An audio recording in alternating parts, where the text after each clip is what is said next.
welcome to the Prospecting Today podcast. And today we are joined with Ren Jones of Vulcan 7. Hello, Ren. Thank you for joining us. Hi there, Kimberly. How are you doing? Doing well. We're so excited to have you on the podcast. I've been following you for a while. What you guys are doing is really tremendous for real estate agents, just when it comes to prospecting, which is what we're all about, just prospecting to a sustainable business. So I'm thrilled that you're on the podcast because I think you have a lot to share with a lot of agents. And I just want to get your thoughts on that. Like, why is prospecting so important? Well, it's a contact sport. We have to be in conversations, and we have to illuminate that part of somebody's mind that wants to buy or sell. If it's there, we have a conversation to find out if it exists. If it does exist, we illuminate that part of their mind that will move forward.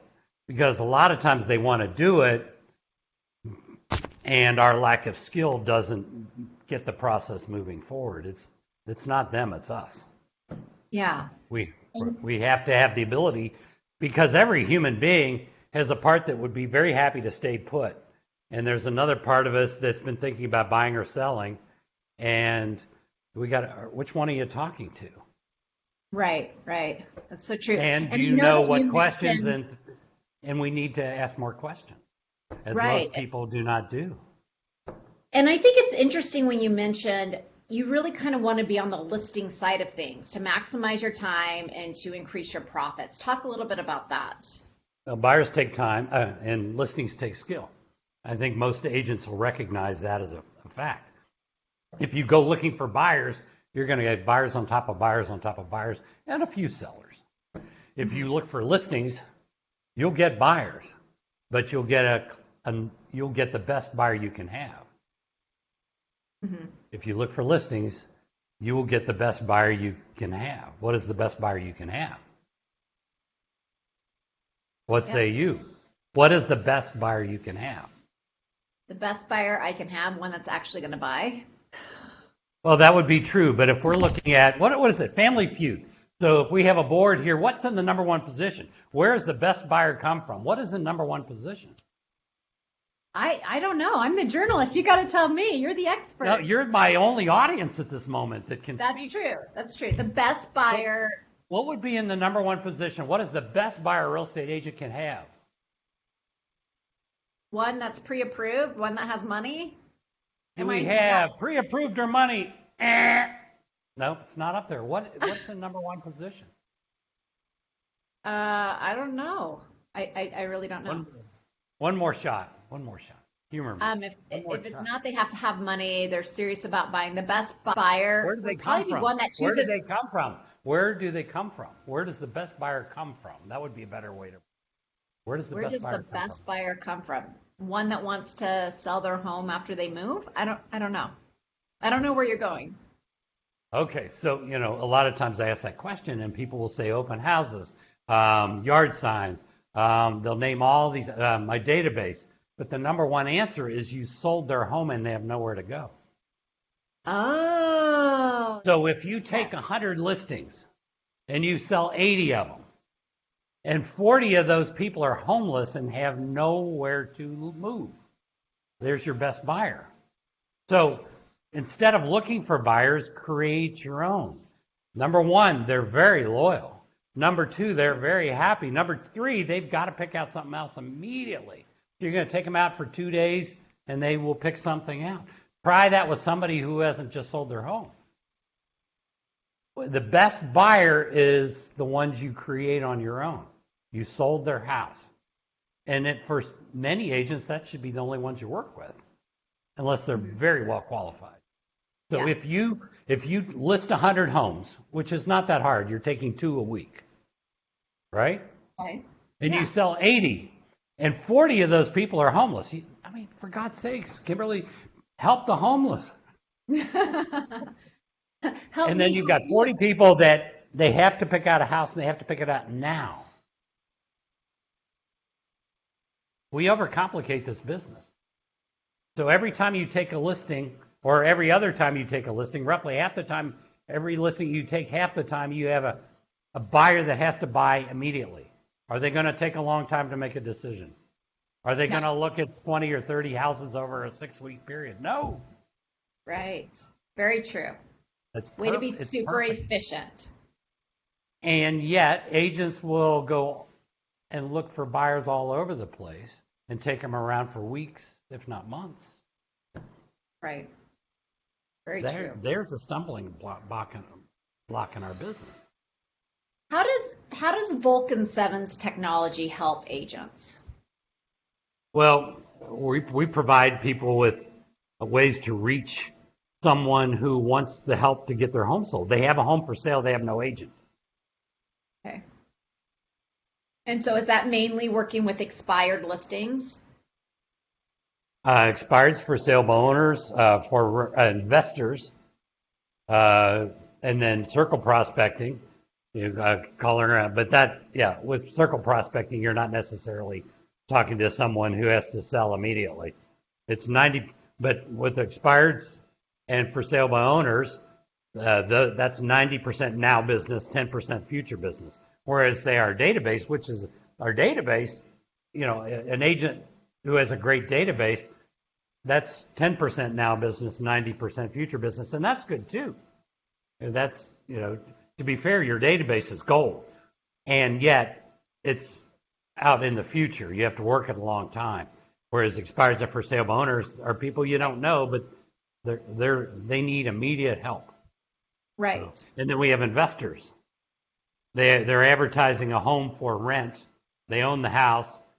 And many of these people that you talk to, some of them may want to sell instead of rent the house that they have. They may just go ahead and sell it. Most of them won't, but you'll have a conversation, find out they own 14 other homes, and they may want to sell one of them or tax exchange it for something more lucrative. And you get involved with people that own 10, 20, 30, 40 homes. You get a handful of those people, and that'll give you a lot of business for a long time. Yeah. Are there any new products that Vulcan 7 will be bringing to the market or anything that agents should be aware of? Always. The biggest thing we try to do is be compliant because it's a very aggressive market. As you know, there are a lot of lawsuits for multi-line dialers and things like that. So a lot of things. So everything we are building is very compliant to keep people safe in this process. Calling expireds and for sale by owners as an agent is a rite of passage as a real estate agent to talk out to people that may need your help. And we're in a world where people are abusing that, and we get, as all of us do, we get all kinds of stuff about our car warranty getting ready to expire or whatever it may be on our phone. And, so we have to play by the rules. And if we do, we can enjoy helping some people out there that are struggling to get their home sold. So you touched on the lawsuits. Are you concerned about them, or how are you addressing people that We paid a lot of attention to them because there have been so many in the last 2 years that we've made sure that every piece of our process is very, very safe and legal, which is not always the case for some of the products and services out there. So we just, you just have to, and that's with anything. I think all of us want to run a very good business that is compliant, and that's always been a concern with any business. So we go the extra mile with that. We're rather proud of that. Where do you think those lawsuits are going to go? Do you think there's a potential of them banning multi-line dialers or anything? Oh, they have. Yeah. So how do you get around that? One lawsuit one agent settled $1 million lawsuit, although he paid a heck of a lot of money. So, yeah, those will continue to go on, and then people are just going to have to be compliant because a lot of our customers who ran into there were a couple cases where people were using our system and they took a look at it and said, never mind, you're fine. So. And what makes you guys fine in that situation, I guess, is what I'm asking. You can't have automation. You have to have a human at every step. Oh, is that to clamp down on the spammers, I take it? Right. If the equipment's just dialing people en masse, it creates a real problem. But if there's a human involved in every step, that's how they define it. Okay. And Right. then are you familiar with the CRMLS out in California and how they're telling agents they cannot prospect expireds if they find that information on the MLS out there? Have you been following that one? Yeah, I have that the realtor attorney in that MLS that, or I believe it's a CAR attorney, California Association of Right. Realtors attorney Uh-huh. there locally, who Right. was writing that opinion. That is his opinion. And it's not shared with a lot of people, but it's just his opinion, and it's not enforceable because it's not enforceable. There's nothing in the Realtor Code of Ethics or Standard of Practice that says that you can't and you can, and it's been a rite of passage for decades. So, yeah, I know they have a little challenge with him, and we'll see where that goes. I find it interesting, and the reason why is his house expired, and his wife got a lot of calls, and he got annoyed. That's the Yeah. background on that. Right. Right. So he got irritated, and and if you read between the lines in what he's written, it's his opinion. I think it was It, his sister-in-law or something. It wasn't even his house. I think it was his sister-in-law or something like that that got annoyed. okay. Yeah. So that one's interesting because we need to be able to help these people, and if you do it legally, I mean, nobody wants to bother anybody, so and nobody should be bothered. But we also need to help people because here's the thing: if you don't, they're going to go for sale by owner with some $500 service. How good is that going to help? You need to help these people when they need help. So go knock on their door, call them in a legal way, and help them. If we're coming in contribution with anything in our industry, we're going to do fine. And that's how Yeah. that's the lens we need to look at everything with. Common Sure. contribution. Are we providing a service that they need, or want? If they don't, next. Yeah, exactly. So where do you think the market's going? How do you feel about the market right now and the future for real estate agents? Well, it's kind of fun. If you watch Brad Inman, you think technology is going to change it all overnight. But now they've been saying that for about 20 years, so I'm just waiting. I mean, to be fair, there's some disruptors out there. Mhm. Airbnb was a great disruptor. Uber was a great disruptor. I believe that when we are disrupted, it will be on the buy side, and so you need to be really specialized in the listing side of the business. I believe there will be the Uber realtor who will drive. Somebody will take a tablet and they'll say, "I want to look at this house, this one, this one, this one, this one," and then they'll hit a little button. It'll search for realtors nearby, and then one will pop up and they'll say, "I'll charge you $19 to take you through there." You hit that one, and the realtor drives up, takes you through those 5 homes, and you go, "I think I want the fourth one." You go, "I think I want to buy the fourth one." You'll pick on there and just say, "Herbert will write up that one for $500 for you." Okay, Herbert's got 5 stars and a lot of reviews, and you'll pick Herbert to write the contract on the fourth house you looked at. I believe there is risk in the buyer side because if you look at it, buyers take time, listings take skill. Mhm. And we've seen realtors go down to that level where they would be like Uber during 2007, 8, and 9 when the real estate kind of ground to a halt and realtors were working half a day to make $50 for an REO BPO, on a foreclosure. They were doing on short sales and REOs. They were doing a lot of BPOs for $50 a pop, and sometimes for free on the hopes they would get a listing.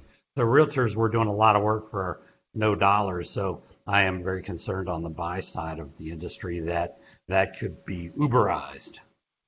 Oh, interesting. Very interesting. What about just in the next year with interest rates? It looks like they're dropping again, and just the economy in general. Any I'm thoughts? refinancing. Yeah. I think if Smart. you have interest rates going in the basement, that does not hurt the real estate business. Right. Yeah. If Okay. you're almost at an interest-free mortgage payment, it's going to stimulate the business. You know, when it was at 13%, that was hard. When it was at 10%, that was hard. But that's been a long time ago. So, if the challenge is if you look at it, and I remember with Gary Keller, I got in an argument, or not an argument, a polite discussion by email, because there was all this scuttlebutt about 3 years ago. The shift is coming, the market's changing. Are you telling your sellers the market is changing? Basically saying it was going to swing back to being a buyer's market. I'm like, I wrote to him, what evidence do you have? Are the builders building enough homes? No. Are the interest rates rising? Is the affordability index up? No, no, and no. And then he just wrote back to me and said, anybody that thinks they can predict the future is a fool. So I'm like, and I agree with him. So we can't predict the future very easily. And as long as the builders are not overbuilding, they are in a small handful of markets. And as long as mortgage rates are dropping instead of rising, and as long as the affordability index, household debt, and what's interesting is Canada's household debt has been rising for years, but it hasn't killed them yet, which is interesting. I don't know why. But as long as those factors are down, we may, every time we think we've pegged the future, it defeats us. We may run another 10 years in a great market. But I agree with you. We're going to get Uberized in some way. There will be a disruptor. Yeah. Just don't know what that is. Yeah. We need to do more. Look at the core. It's a contact sport. We need to communicate with people. Is that Facebook messaging? Is that Instagram direct DM? Is that texting? Is that reaching out to your database? Yes, all those things. Talk to people. Yeah. I mean, any way you look at it, that's not going to go away. You need to communicate with people in some way and figure out who needs your service and move forward. That I don't think will ever change. Yeah, no, that makes sense. So how does Vulcan 7, what sets you guys apart from other technology on the market today? Most people tell you that they're the great source of buyer leads, and we tell you we're the great source of seller leads. And I was walking around at an event where there are all these real estate booths, buyer leads, buyer leads, buyer leads, buyer leads, buyer leads, buyer leads, and I'm like, and we're seller leads. Buyers take time, sellers take skill. I would stay on the listing side of the business. I would stay on the seller side of the business. Create your own buyers. I mean, look what they say on Family Feud. Very true. I like that object lesson right off the bat. So anything else you'd like to add or tell real estate agents while you have this platform? It'll be a wild ride, and just keep with the core. Speak to people in a consistent way. As John Maxwell says, does he say, hi, my name is John. I'm your friend. Consistency is not sexy. However, it pays well. That's what he says, which stuck with me.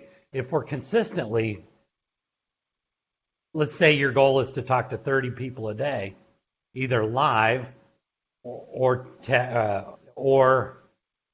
a meaningful message to somebody that knows you, and you 30 really good contacts in some way, not attempts, but some form of direct communication. And we do that every day, 5 days a week. We will win, at least if we know how to close, because you have to close. Do you get a good consistencies. idea? I would say just be consistent. Yeah, for sure. And do you get a good idea like how the industry's going just by like how many people buy into your service every year? Like, do you see that going up, or is that a good indicator for you? We don't have that many swings. We have what I call low tide. And this is worth mentioning, Kimberly. In basically right about the second week of May until about 2 weeks before Labor Day, real estate agents stop looking for business at the time that most people want to talk to them. Right. Why do they stop? They stop because their pendings and closings are right in their face. And they say things to us like, I can't handle the number of transactions I have now. I'm not going to look for any more. They become full. What they have to do is figure out how do I have unlimited capacity from the middle of April till Labor Day. How do I talk to those people, because they can double their business if they would just speak to the same number of people from mid-April till September 3rd, when people want to talk to them. There's no agents around. I think that's so it's interesting that you say that. That's really interesting. It's You're a the first major one to tell me problem. that. And you know what I Right, find you just interesting have about to, that? they have to have capacity. They Yeah, can't be full in the middle of April when everybody's saying, I'm ready to sell, I'm right, ready to right. buy. Where are the agents? And they would say, and agents know this, every once in a while they'll answer the phone or a text in July and people will say, you're the first agent to actually get back to us. And we reached out to 8 Interesting. and normal.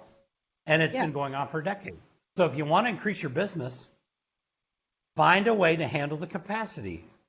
I mean, Macy's hires for the holidays. Hire somebody for the summer to handle your picking up, dropping off signs, working on your transactions, maybe an agent to handle negotiating inspections. Be able to handle the capacity. yeah. Major point. If you want to double your business, do that. Work I April, like May, that. June, July. May, June, Right. July. Work those months. Double your Well, and business. what's interesting too is like if they let the prospecting go during those months, then they're not building the pipeline for the future, which is what they need for the sustainable business.